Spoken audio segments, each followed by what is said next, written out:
Donc, bonjour. Euh, Transformez vos logiciels en logiciels blindés et invincibles avec le super puissant C++ Superset et Python PowerShift, qui est un sujet qui est vraiment négligé de nos jours, mais qui est survolé. Mais 70% des problèmes de mémoire, c'est des problèmes de cybersécurité, selon Microsoft. Nous sommes une entreprise de technologie d'informatique et de technologie de haute pointe en physique. On a déjà une division américaine à San Diego. On fait partie du programme NVDA Connect Program. J'ai déjà gagné le 2023 Defense Tech Connect Finalist Award, qui n'est pas facile à gagner. C'est des challenges MIT, Caltech, tout ça, des groupes. Moi, je suis pas un groupe. Puis je fais partie du DARPA Drone Lift Challenge. Je m'occupe des mathématiques du cerveau du drone pour la trajectoire du drone, puis le load balancing des engines de propulsion. Bon, on cible tout d'abord le FinTech. Si vous êtes un directeur, directrice technique d'une société financière et vous cherchez la latence faible pour avoir des serveurs en temps réel pour gérer des milliers de transactions par minute, et que à chaque fois que vous avez des serveurs défectueux, il y a des pertes de milliers de dollars par minute. Donc, vous cherchez à éliminer le risque. Deuxièmement, deuxième personne qu'on cible, c'est les directeurs techniques d'une firme d'intelligence artificielle embarquée, entre autres, qui recherchent la latence faible pour minimiser la consommation d'énergie. Vous voulez aussi vous protéger contre la rétro-ingénierie avant de déployer. Pour le FinTech, on parle entre autres de compagnies comme Morgan Stanley, JP Morgan, Citibank, j'en passe, il y en a beaucoup. J'ai déjà travaillé pour Morgan Stanley dans le passé. Je connais très bien leur système. À titre d'exemple, le TSB en Grande-Bretagne, en 2018, ils ont eu une panne de serveur. Ça leur a coûté des 400 millions de dollars, entre autres. Deuxième exemple, en 2024, Microsoft qui a une panne globale, une panne mondiale avec CrowdStrike. C'était un simple problème de buffer overflow. Puis il y a eu une perte de 5,4 milliards de dollars. Donc, c'est assez important. Pour les côtés techniques, on parle de use after free, double free, tous ces problèmes de mémoire-là qui sont que Google Chrome, OpenCV, puis toutes les librairies importantes utilisent. Les principaux défis relevés par C++ Superset, comme je disais tantôt, il y a des millions par heure qui sont perdus suite à des défaillances de logiciels, de serveurs. 90% de ces échecs sont causés par des bugs de logiciels.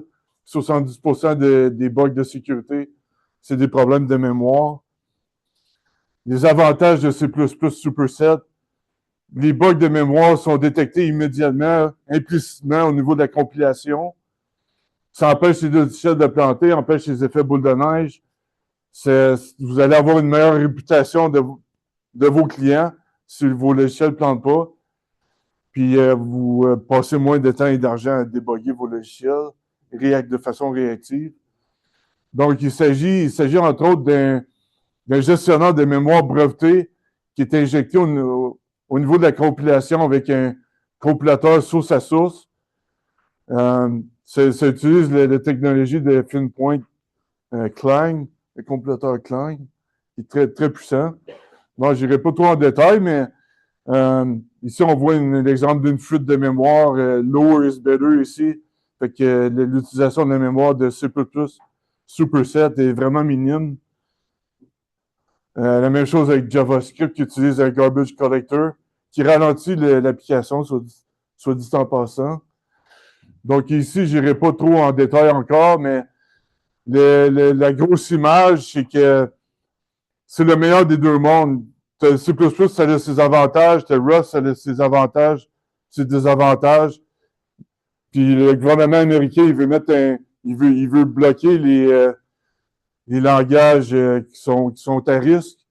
Donc, c'est vraiment le meilleur des deux mondes. Donc, c'est vraiment puissant. Ici, c'est une comparaison technique en termes de rapidité avec Rust.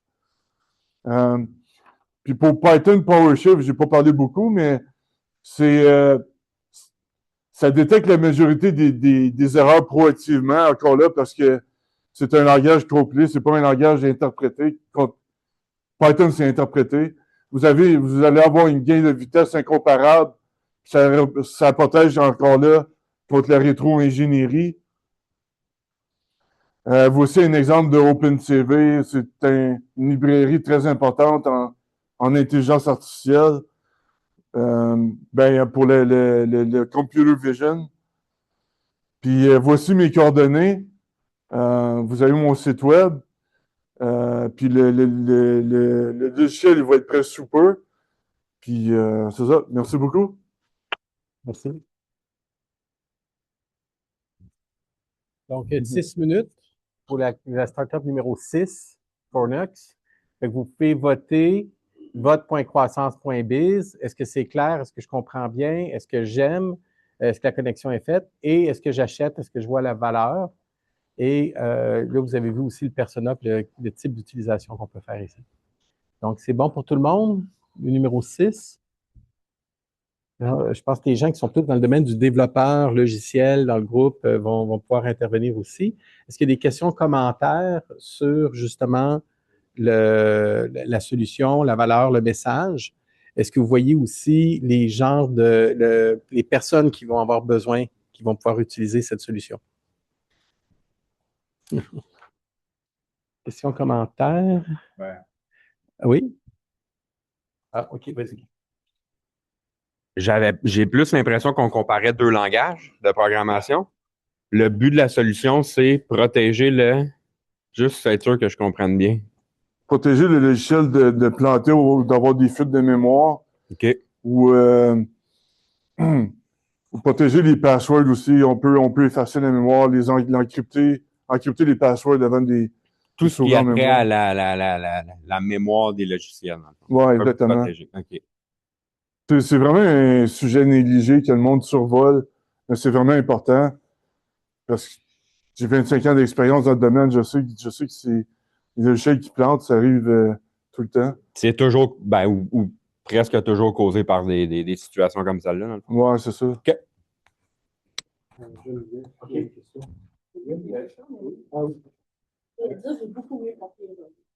Oui, bien. C'est beaucoup plus clair. Là. Je figurais qu'il y avait beaucoup de gens techniques aujourd'hui, fait que je suis allé un peu technique. Okay.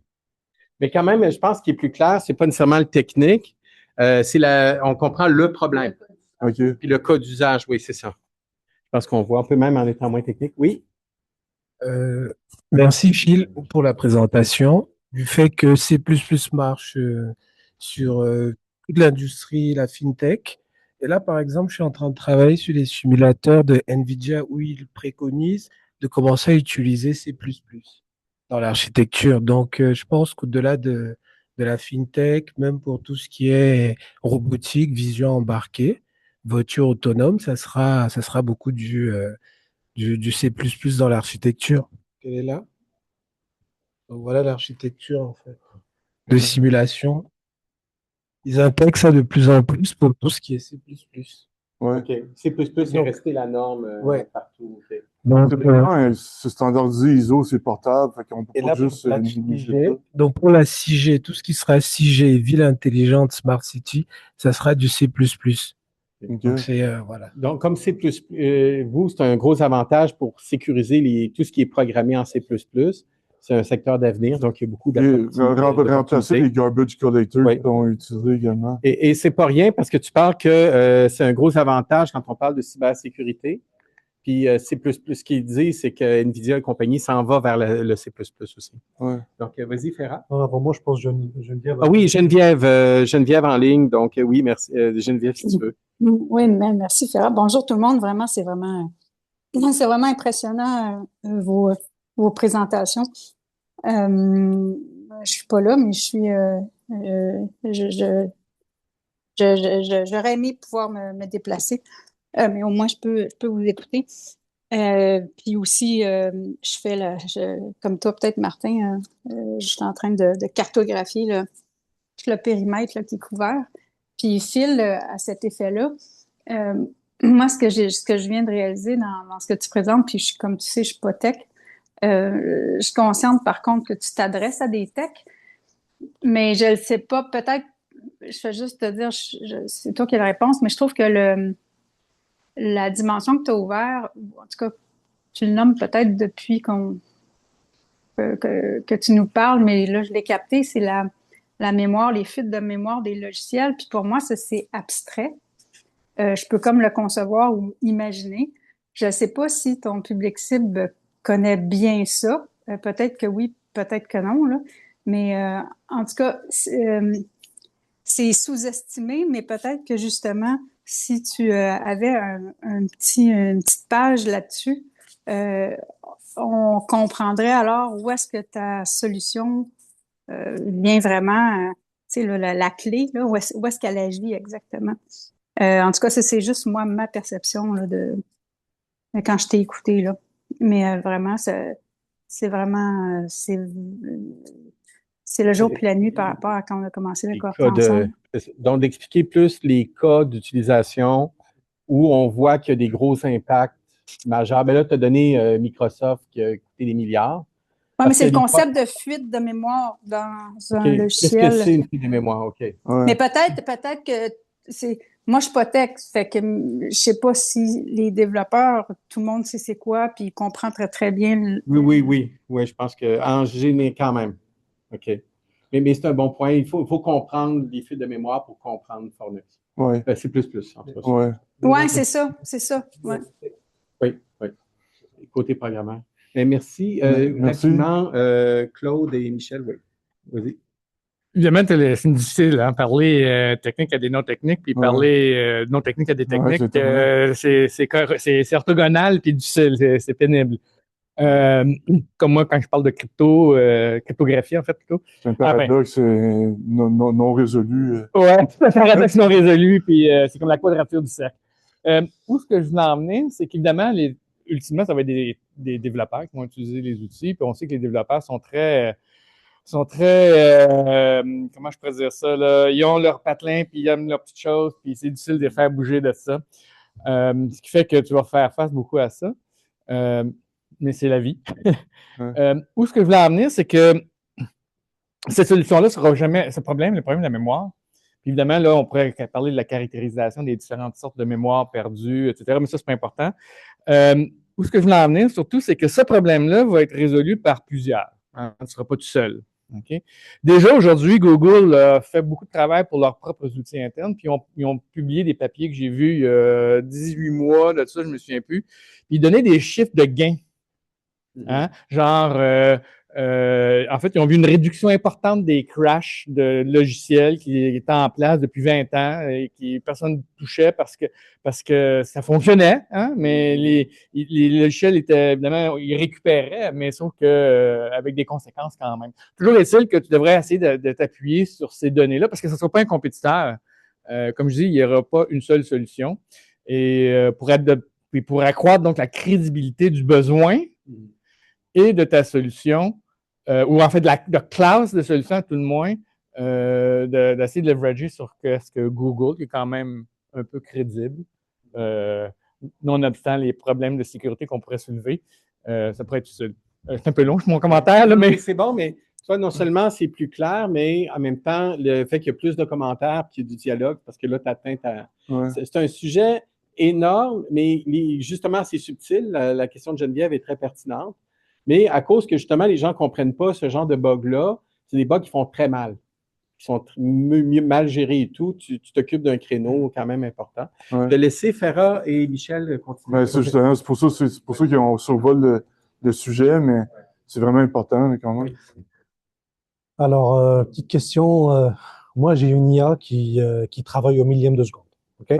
Donc, j'ai besoin qu'elle reste active tout le temps. Ouais. De ce que je comprends bien, ton système me permettrait d'assurer que mon IA ne tombera pas en panne. Ouais, en real time, D'accord. en temps réel. Combien ça va me coûter? Combien ça va coûter? Ouais. Combien ça va me coûter d'utiliser ton système? Ben, je cible les compagnies de défense également. Puis eux autres, ils veulent pas qu'il y ait de connexion avec l'Internet, rien de ça, parce que c'est un logiciel que tu downloads, tu installes, puis par node, par serveur, tu as un nombre d'utilisateurs illimité, donc tu peux avoir autant d'utilisateurs que tu veux. Puis c'est un prix fixe, là, peut-être à peu près 9 000 $. OK. 9 000 $ par mois ou par année? Non, c'est pour one-time One payment. time. OK. Ouais. Donc, en fait, c'est pas un abonnement, c'est pas une licence que tu vends. Non, c'est ça, c'est justement ça, parce que je peux pas me connecter à l'Internet. OK. Puis Donc, ben, tu vas avoir des résolutions également pour les. OK. Ouais, c'est ça. Ouais. Donc, si je comprends bien, pas d'update, il n'y aura jamais d'update futur. Ta solution, elle marchera ad vitam aeternam. Ouais, ben, ils vont avoir des updates à tous les 3 ans parce que le C++, il se met à jour à tous les 3 ans. Mais ça aussi, tu le factures. Non, ils vont avoir des réductions là, pour les mises à jour si tu OK. veux une nouvelle version. OK. Tu vas avoir des privilèges pour les Bon à mises à savoir. jour. On se Ouais. recontacte. OK. Là, tu vois, on est dans les bonnes questions. Là. Merci. Gros progrès, bravo. Je pense que tu as rejoint ton auditoire. Il y a Michel, rapidement.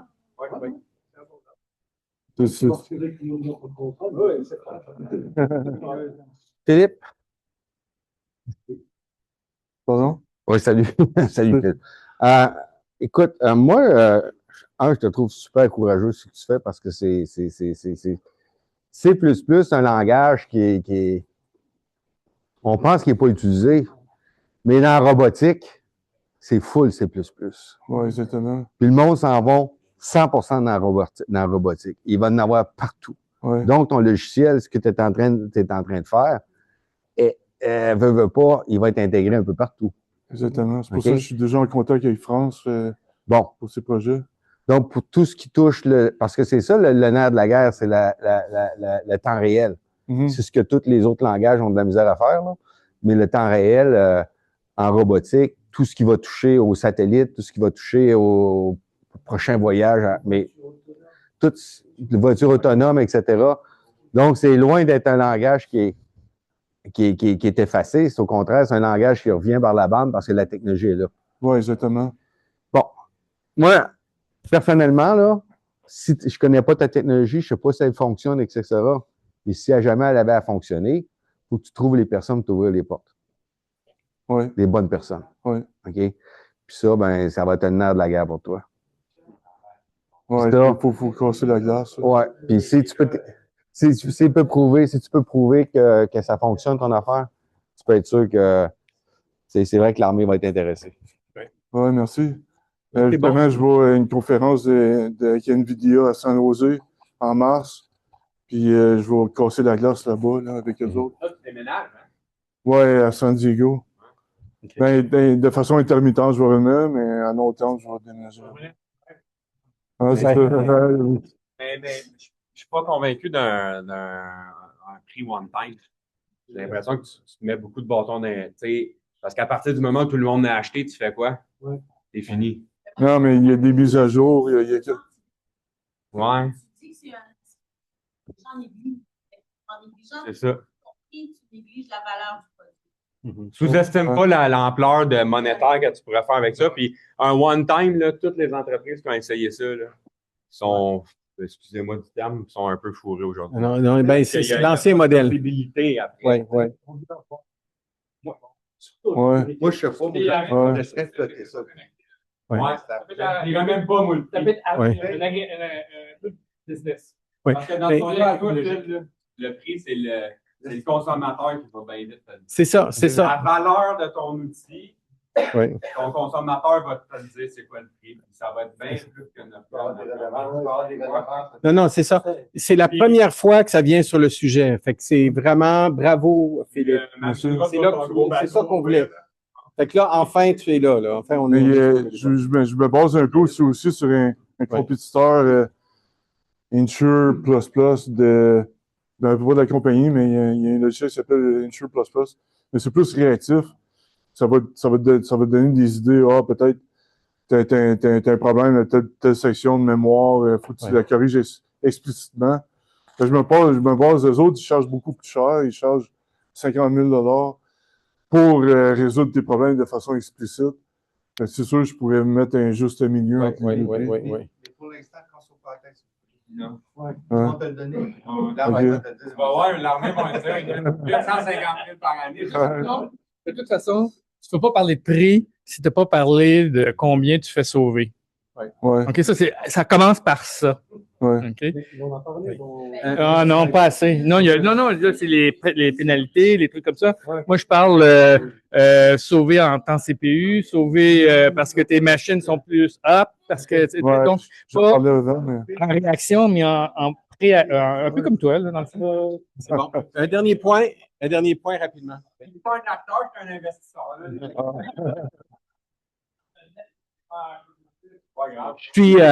On peut dire que je suis un noob dans ce domaine-là, OK? Alors, j'ai juste une question pour clarifier les choses. Est-ce que vous avez créé comme un compiler qui fait qui run le code plus vite qu'avant? Est-ce que c'est ça? C'est un calculateur source à source qui intègre le gestionnaire de mémoire dans du code existant. Puis ça va générer un exécutable déterministe. Donc, très rapide. Puis, est-ce que vous savez combien de fois plus rapide il est maintenant? Ben, c'est juste, ça ne ralentit pas l'exécutable, tu comprends? Fait que si l'exécutable était déjà rapide avant de l'utiliser, il va garder sa rapidité. Donc, ça ne ralentit pas parce que c'est vraiment un déterministe. Mais dans certains cas, comme le garbage collector, oui, qui ralentit. Là, c'est ça le graphique. Il y avait une grosse colonne, puis il y en avait une petite. Oui. Mais là, on voit que lui, comme il y a une footprint plus bas, bien, il ralentit moins. Il y a des cas où il y a une grosse amélioration, puis des fois, c'est kiff-kiff. Juste pour mieux comprendre votre produit un use case pour ça, est-ce que ça peut être les calculations pour un trou noir qu'on voit, tous les calculs comme ça prend beaucoup de temps pour rendre des images comme ça? Est-ce que c'est un use case use case pour la recherche quand il y a beaucoup de mathématiques à faire? Oui. C'est comme ça, c'est lourd. Ça va diminuer le temps pour faire des calculs. Oui, mais entre autres, l'intelligence artificielle, parce que l'intelligence artificielle, t'as une mémoire, t'as des graphes de mémoire acyclique. Donc, c'est pas structuré, tu sais, ça peut pointer upside down. Fait que c'est ça l'avantage principal comparativement à Rust. C'est très intéressant. Merci. Ouais. Écoutez, bravo, Phil. Je pense que tu as battu tous tes records en termes de questions. Ouais. Fait que tu as rejoint l'audience ici. Bravo. Oui, là, quand les gens te disent combien charge plus cher, tu appelles un avocat, c'est bon signe. C'est bon signe. Ça veut dire que tu es dedans. Oui. Puis là, tu t'en vas, il y a bien des requins. Fait que, Ouais. attention, pas à 9 000, t'en laisses plus à la Rendu là, c'est bon signe quand tu peux. La clé, c'est que tes premiers clients, à chaque fois, tu charges plus cher. Quand ils commencent à dire non, tu augmentes une dernière fois, puis là, ça veut dire que tu es correct. Ouais. Tu peux venir sur ton bateau. Ouais. C'est bon. Quand tu vas être millionnaire. Ouais, c'est ça. OK, alors on y va, mais merci. Bravo. Merci.